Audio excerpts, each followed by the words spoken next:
Un cordial saludo a todos los oyentes de Radio María. Un día más, con la gracia del Señor, proseguimos el comentario del Catecismo de nuestra Madre la Iglesia. Estamos en la parte final del credo, en el artículo de creo en la resurrección de la carne. En concreto, entramos en el apartado que dice la resurrección de Cristo y la nuestra, revelación progresiva de la resurrección. Leemos el primero de los textos y lo comentamos. Dice el 992.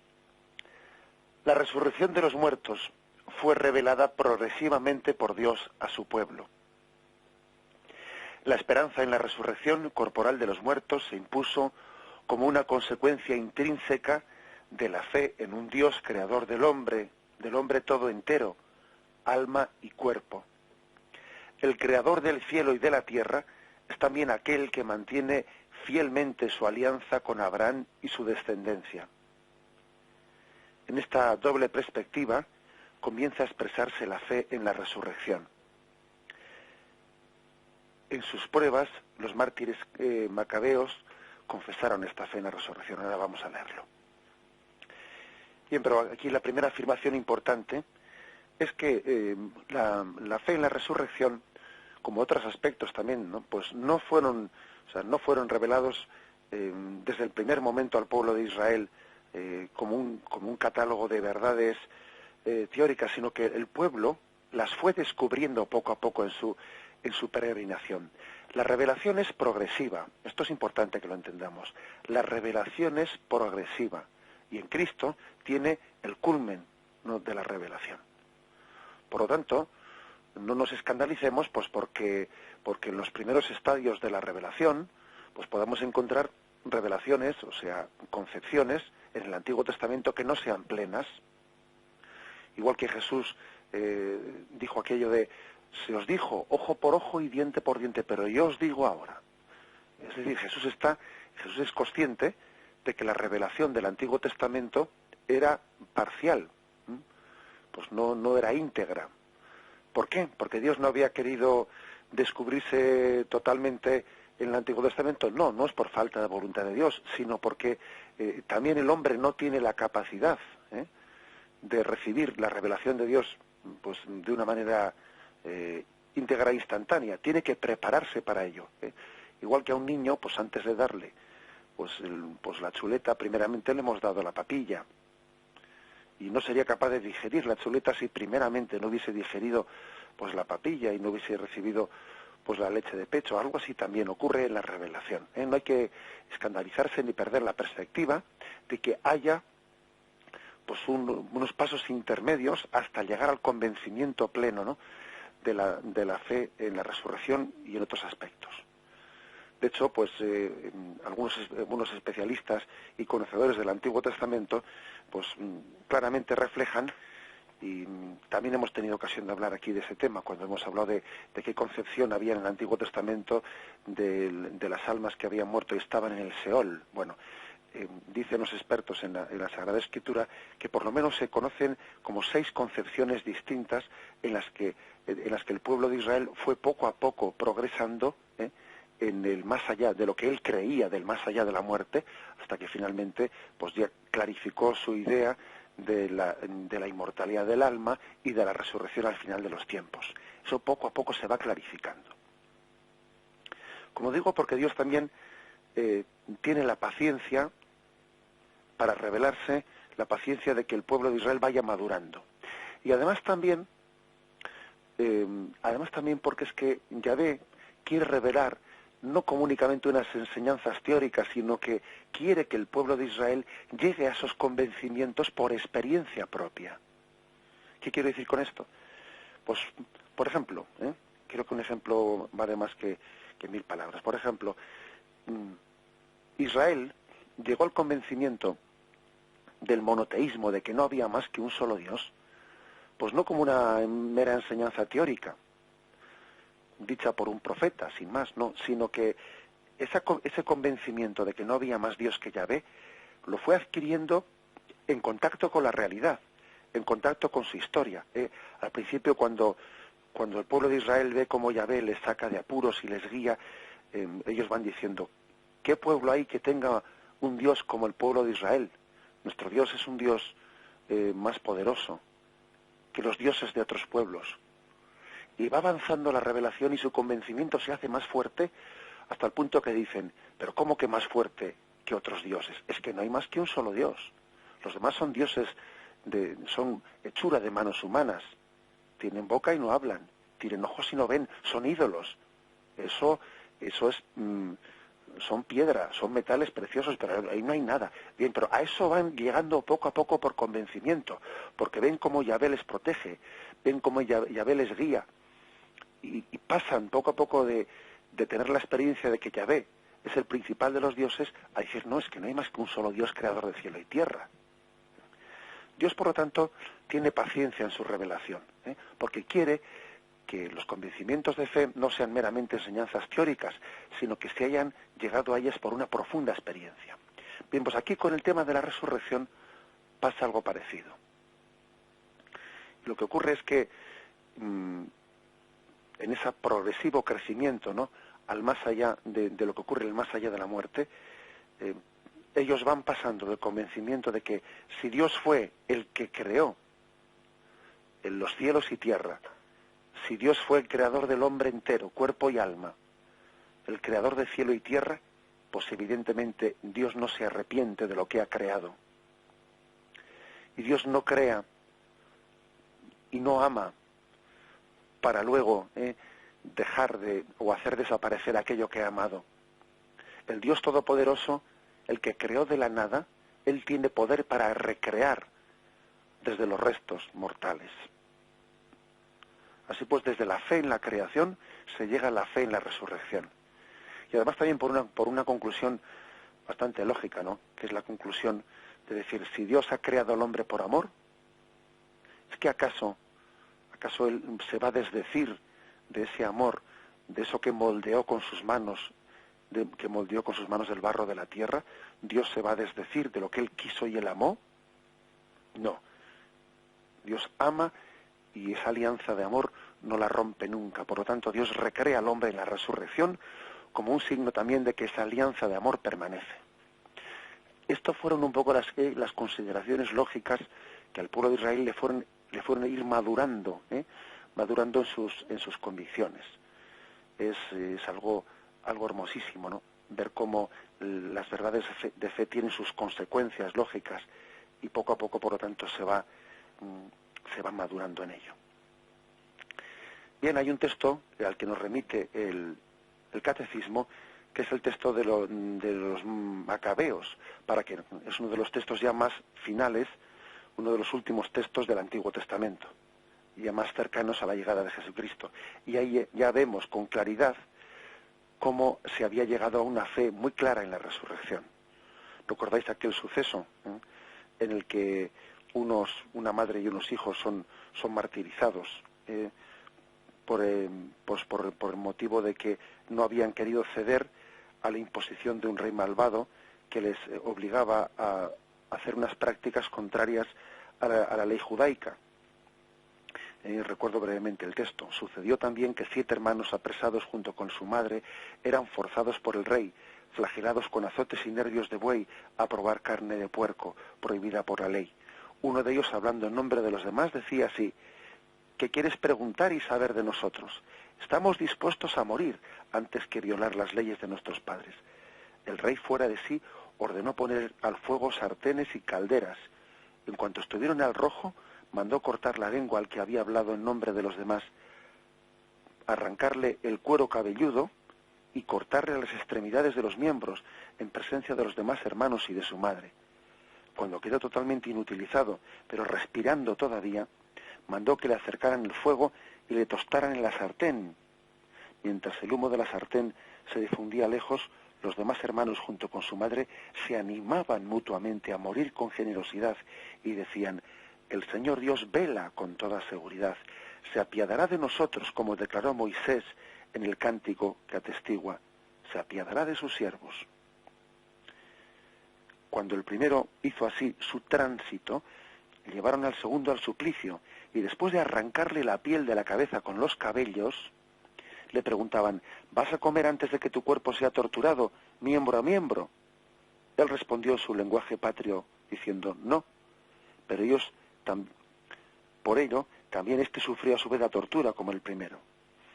Al llegar a su último suspiro, y fijaros cómo se está narrando una tortura cruel, al llegar a su último suspiro dijo: tú, criminal, nos privas de la vida presente, pero el Rey del mundo, a nosotros que morimos por sus leyes, nos resucitará una vida eterna.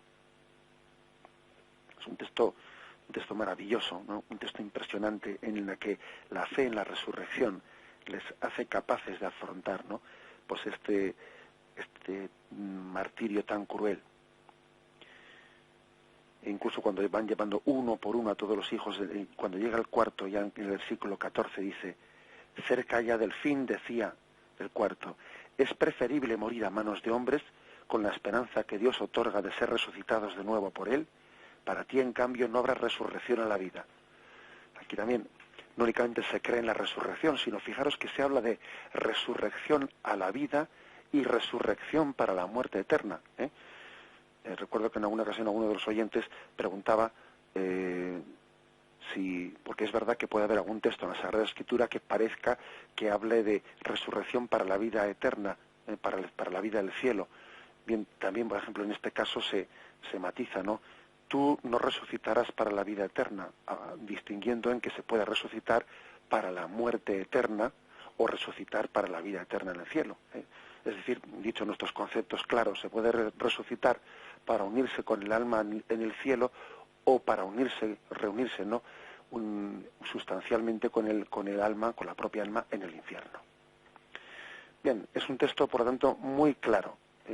Había ido desarrollándose la fe del pueblo de Israel y llegó a este convencimiento fuerte. Aquella madre fue capaz de decirles: yo solo sé que Dios os engendró en mi seno, dice esa madre.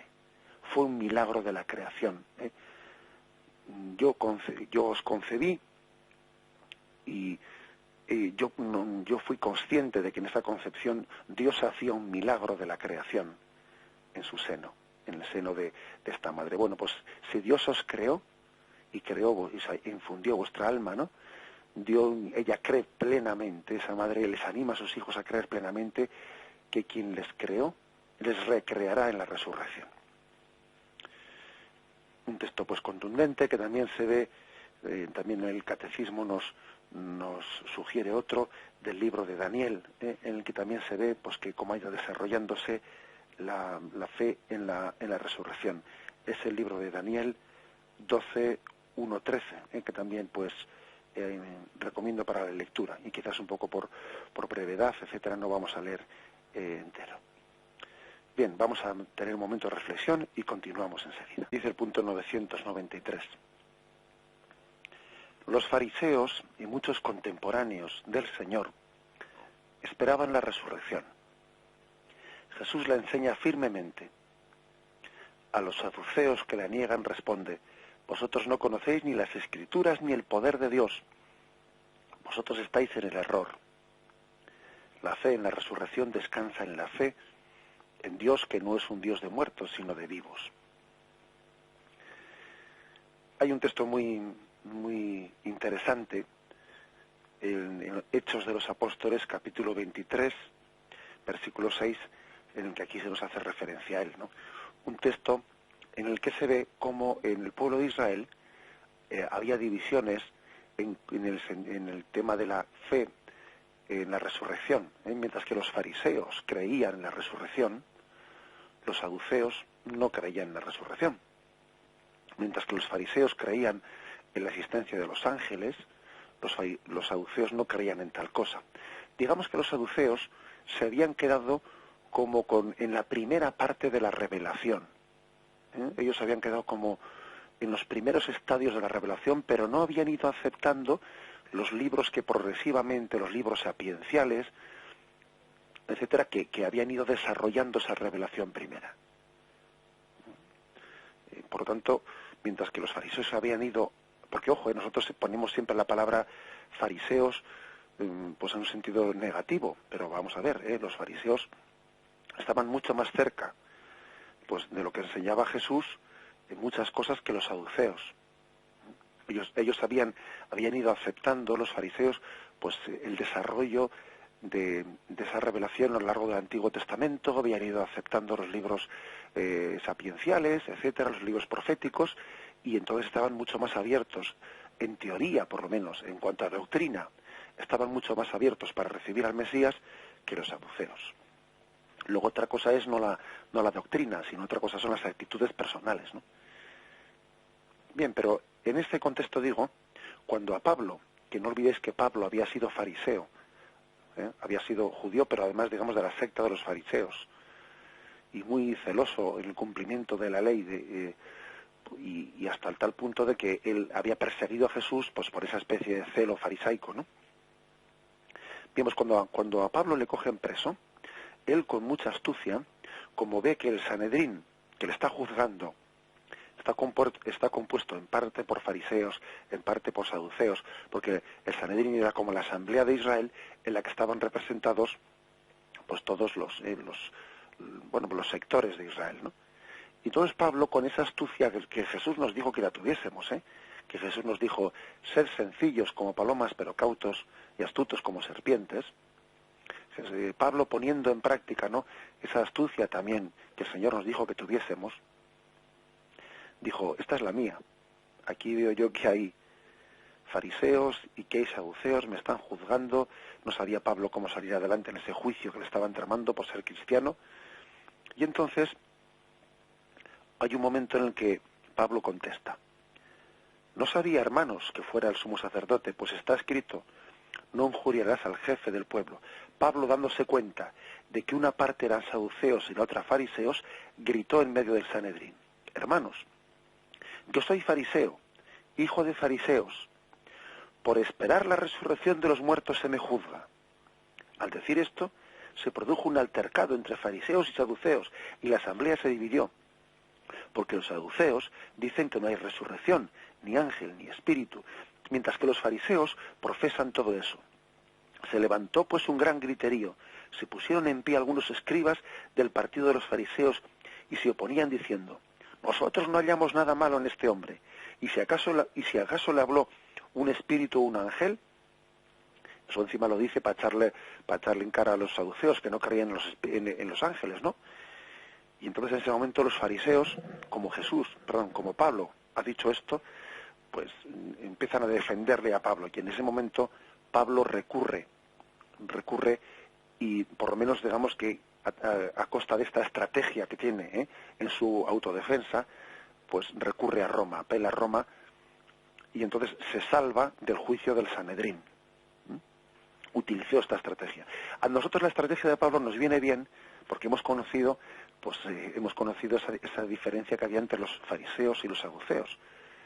Los saduceos no creían en la resurrección, y acordaros de aquel otro pasaje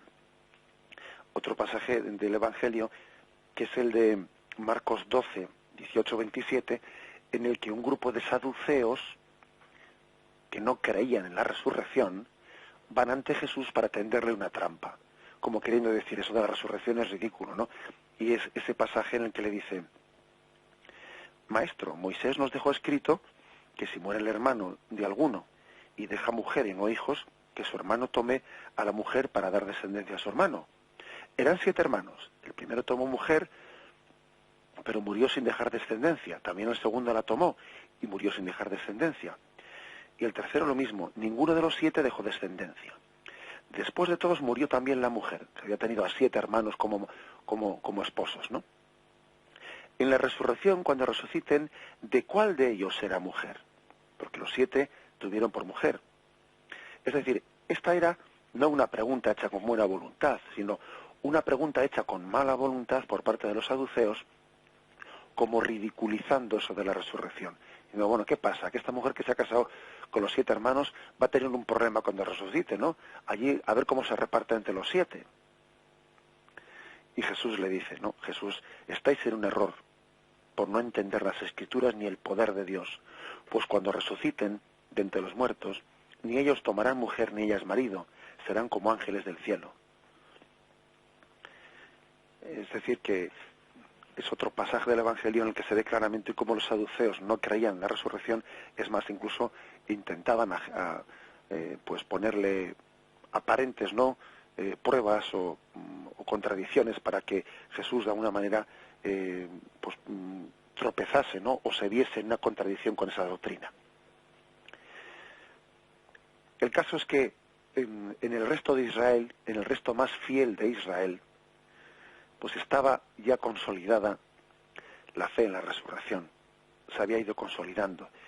Y, por ejemplo, los amigos de Jesús, Marta, María y Lázaro, creían claramente en la resurrección. Cuando muere Lázaro y Jesús se acerca ya, y le dice Marta a Jesús: Señor, si hubieras estado aquí, no habría muerto mi hermano, pero aún ahora sé que cuanto pidas a Dios, Dios te lo concederá. Le dice Jesús: tu hermano resucitará. Y fijaros lo que dice Marta.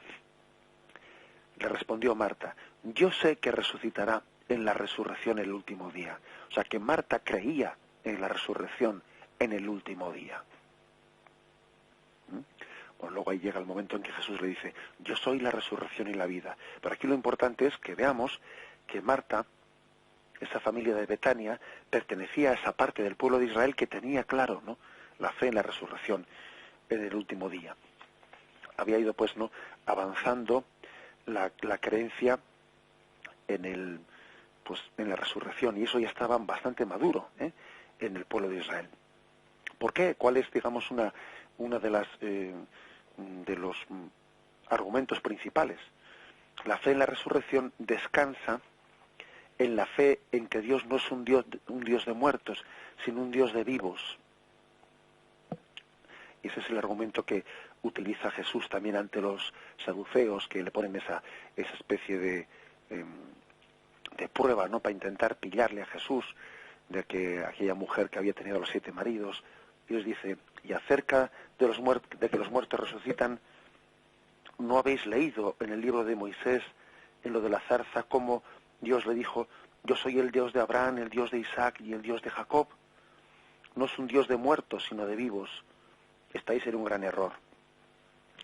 Es decir, en aquella zarza que ardía sin consumirse,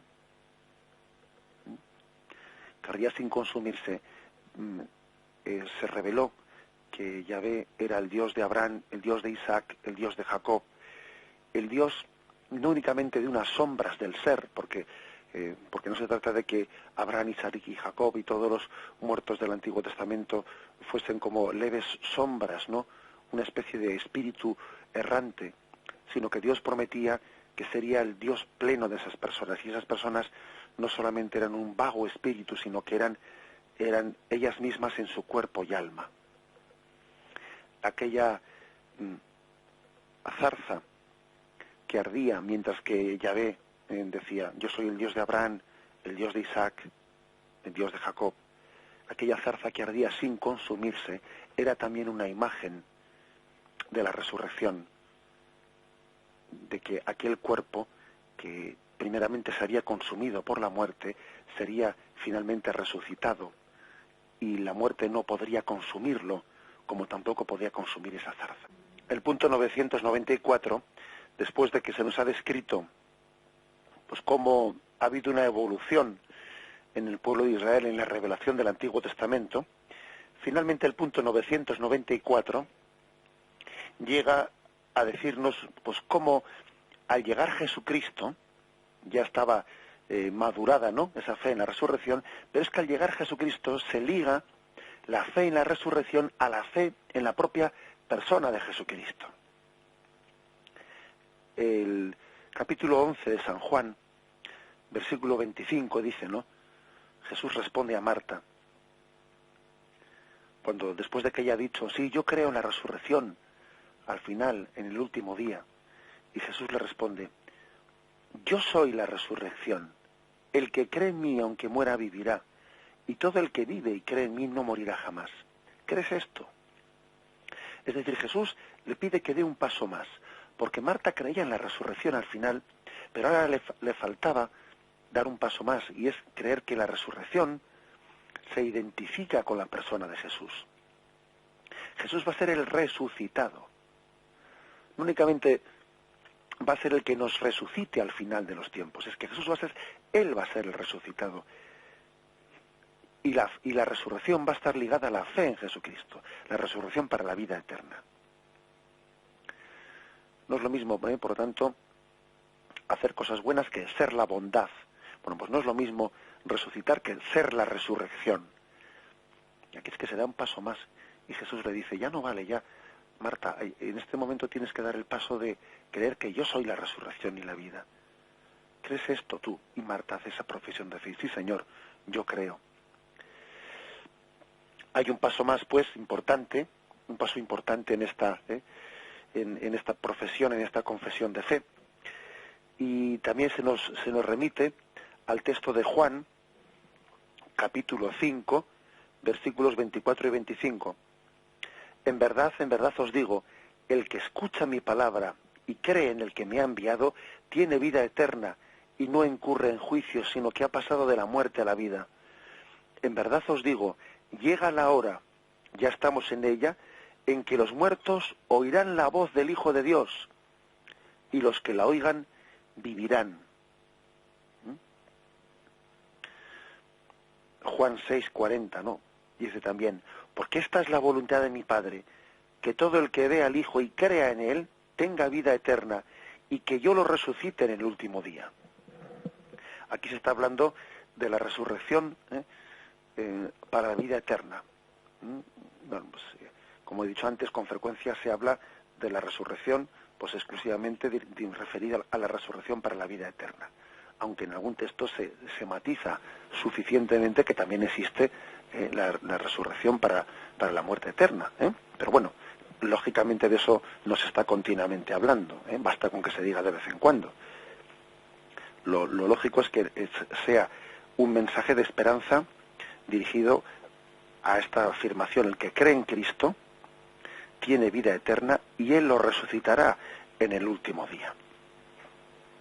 Incluso también se liga esa firme esperanza en la resurrección a la recepción de la Eucaristía, que quizás sea ya el texto cumbre en el que Cristo se presenta como la resurrección. El que come mi carne y bebe mi sangre tiene vida eterna y yo lo resucitaré en el último día. Recibir la Eucaristía, pues, es recibir como una prenda de resurrección, porque cada vez que comulgamos, estamos comulgando la carne de Cristo resucitada. O sea, estamos ya anticipando la resurrección. Estamos recibiendo una prenda de resurrección. Estamos recibiendo algo del más allá de la muerte. Y esa carne resucitada nos está preparando para la resurrección final.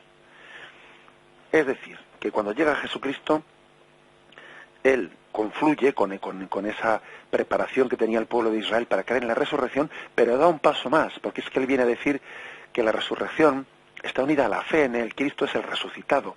Él nos resucitará. Lo cual también es fortísimo, porque es una afirmación de la divinidad de Jesucristo, claro.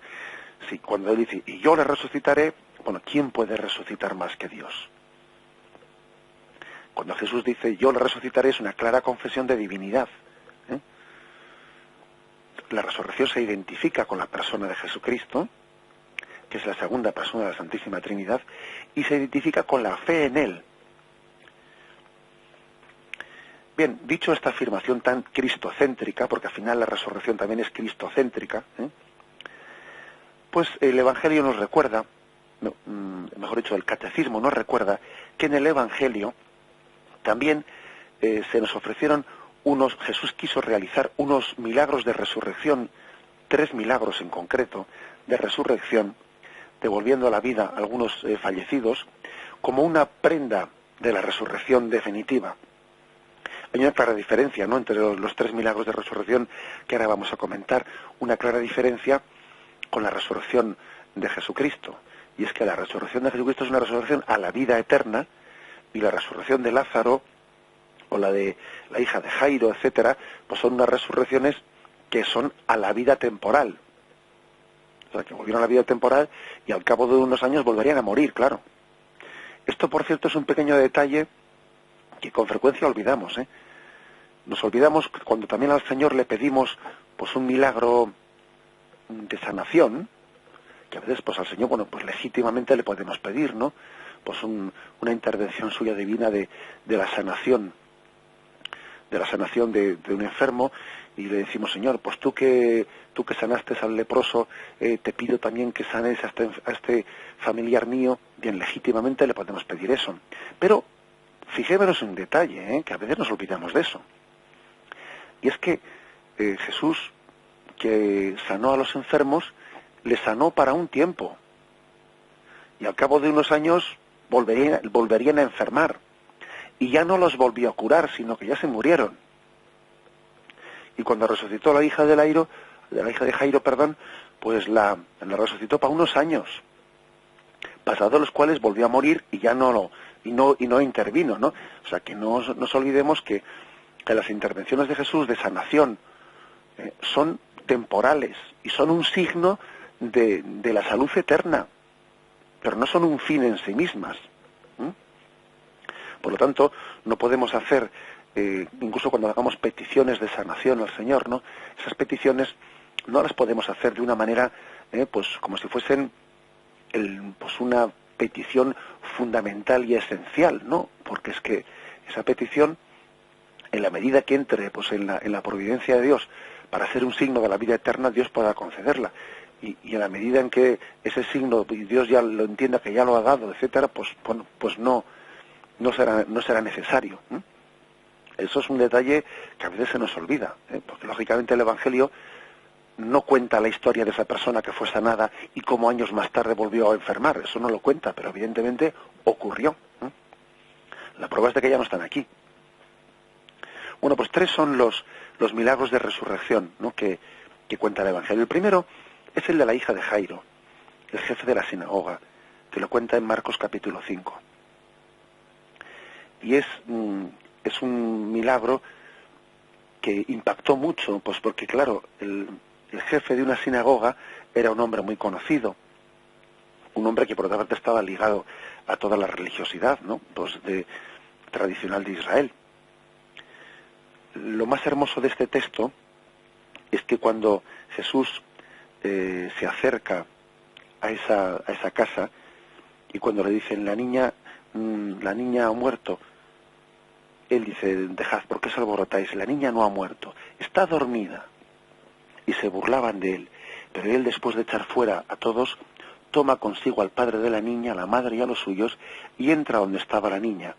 Tomando la niña de la mano le dice, Talita Kumi, que quiere decir, muchacha, a ti te digo, levántate. La muchacha se levantó al instante y se puso en pie.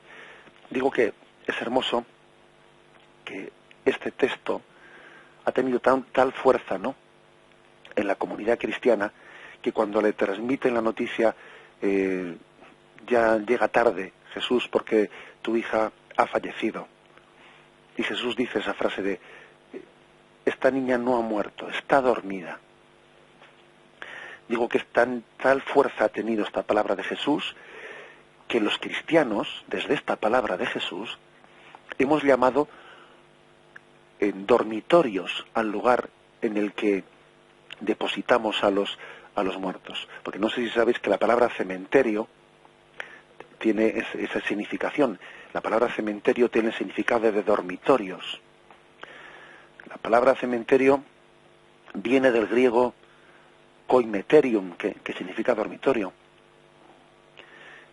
Fueron los cristianos los que cambiaron una palabra anterior en la que se les llamaba necrópolis, ciudad de los muertos, así se llamaba al lugar en el que se enterraban los muertos, las necrópolis, ciudad de los muertos. Pues bien, los cristianos, especialmente los cristianos griegos, cambiaron esa palabra, y en vez de necrópolis, ciudad de los muertos, por esa devoción a este texto de la resurrección de la hija de Jairo, llamaron koimeterium, es decir, dormitorio, y después se tradujo esta palabra al latín como cementerium, lugar de los muertos. Esta niña no ha muerto, duerme. Para nosotros la muerte es un dormir, y la dormición es en la espera, ¿no? Todo aquel que duerme espera despertar. nosotros velamos el sueño de los muertos, esperando su resurrección. Es hermoso esto. Velamos el sueño de los que están durmiendo. Es un velar, un cuidar, igual que también nosotros cuando alguien está durmiendo, ¿no? Pues respetamos ese descanso suyo, también respetamos el descanso de los que duermen esperando la resurrección.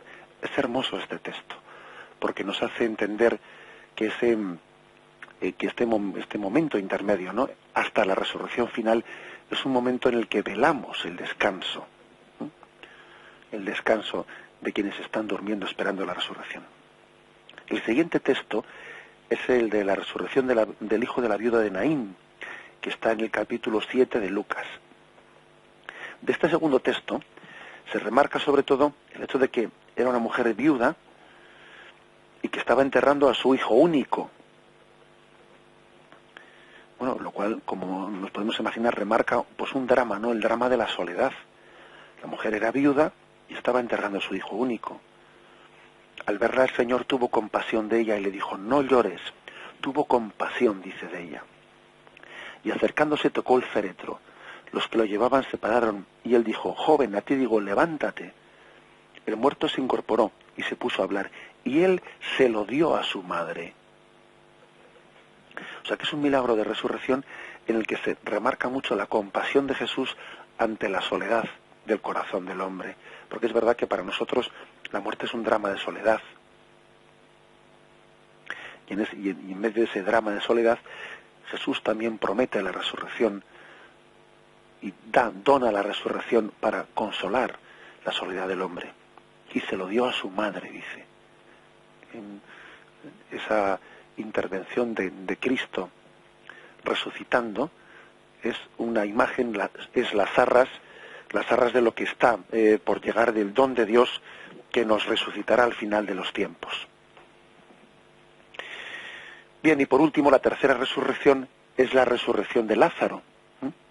La resurrección de Lázaro, que está en el capítulo 11 de San Juan, que también remarca pues un aspecto importante. Acordaros de que cuando van a decirle a Jesús: tu amigo Lázaro está muerto, o mejor dicho, perdón, tu amigo Lázaro está enfermo, él dice: esa enfermedad no es de muerte, es para la gloria de Dios, para que el Hijo de Dios sea glorificado por ella.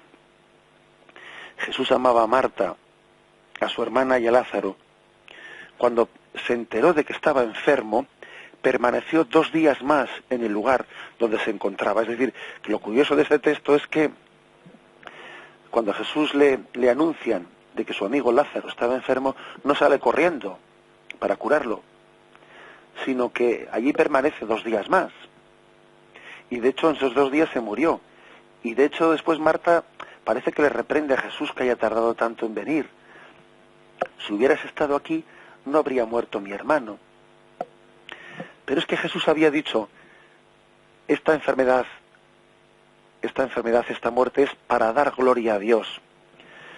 Es decir, que también el hombre glorifica a Dios cuando muere en la esperanza de la resurrección. No olvidemos esto. Esa palabra de Jesús que dice: esta enfermedad no es de muerte, es para la gloria de Dios, para que el Hijo de Dios sea glorificado por ella. Hombre, por una parte se puede referir a ese caso concreto de Lázaro, pero también lo podemos aplicar a todos nuestros casos, ¿no? Nuestra muerte, nuestra enfermedad, que lógicamente concluirá en su muerte, ¿no?, vivida en la esperanza de la resurrección, es para gloria de Dios, para su alabanza, para esa entrega definitiva que también el Señor nos pide en el momento, ¿no?, el momento final. Bien, y concluyo con el último de los textos, que es el de, dice también el Catecismo, pues cómo Jesús también nos habló de un signo, ¿no?, el signo de la resurrección, que iba a ser pues el signo de Jonás o el signo del templo.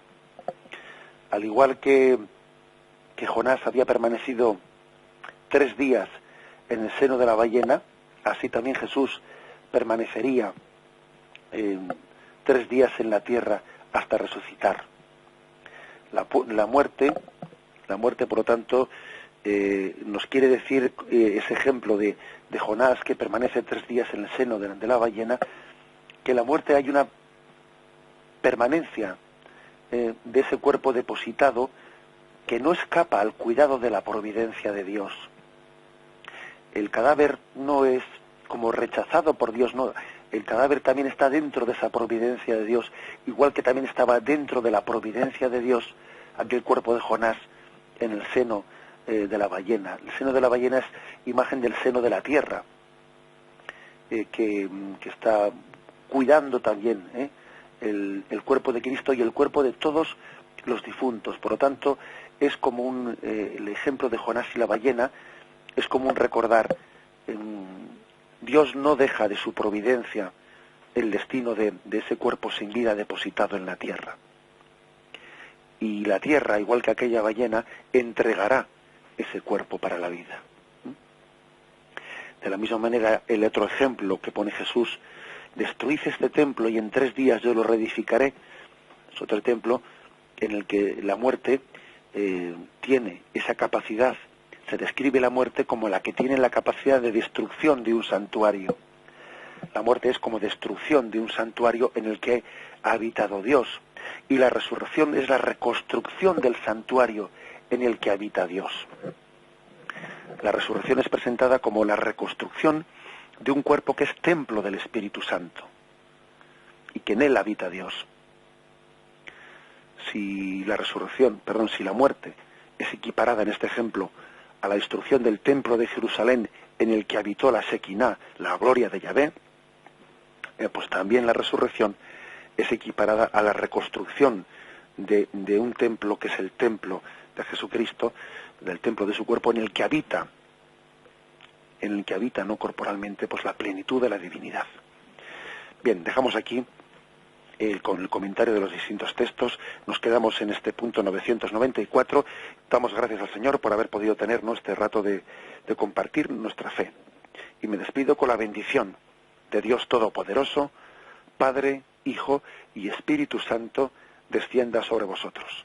Alabado sea Jesucristo.